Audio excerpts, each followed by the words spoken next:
नमस्कार, मी कीर्ती गायकवाड. स्वागत आहे आपलं आय न्यूज 28 मध्ये. चला तर मग जाणून घेऊयात महाराष्ट्रातल्या ताज्या घडामोडी.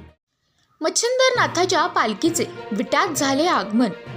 सांगली जिल्हा, तालुका वाळवा, किल्ले मच्छिंदरगड इथून नवनाथांमध्ये येणारे श्री मच्छिंद्रनाथ यांची पालखी आषाढी वारी निमित्त पंढरपूरच्या दिशेने निघाली असून या पालखीचे दिनांक 7/7/2024 रोजी विटा शहरातून पंढरपूरच्या दिशेने मार्गस्थ झाले. या दिंडी सोहळ्यामध्ये महिला, पुरुष, वृद्ध, अबाल असे एकूण 4000 वारकऱ्यांचा समावेश असून टाळ मृदुंगाच्या तालावर विठ्ठल नामाचा गजर करत उत्साह आणि आनंदमय वातावरणात आपल्या लाडक्या विठुरायाला भेटण्याची लगबग मनामध्ये असून ना पावसाची चिंता ना घराची काळजी, मनात फक्त एकच ओढ विठ्ठलाला भेटण्याची. बघा कसे आनंदमय वातावरणात निघालेत वारकरी. इंडिया न्यूज 28 सांगली जिल्हा प्रतिनिधी दिलीप गायकवाड. मच्छिंद्रनाथाची पालखी आज विटा येथून निघालेली आहे.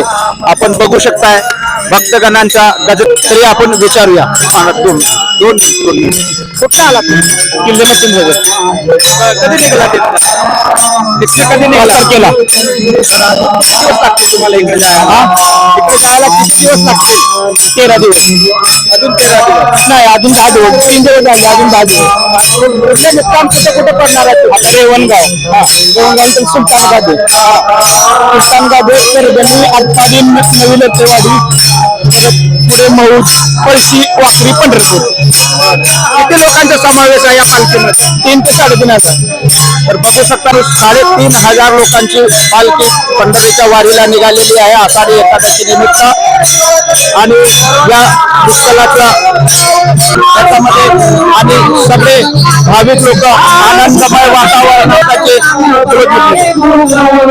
मच्छिंद्रनाथ मध्ये येऊन त्याने सांगेल. आणि आपण बघू शकता की किती आनंदमय वातावरणामध्ये वारकरी बांधव नाचतात आणि आनंदमय विठ्ठलाच्या नामाचा गजर करत करत निघालेले आहेत. तर मी दिलीप गायकवाड, इंडिया न्यूज 28 सांगली जिल्हा प्रतिनिधी.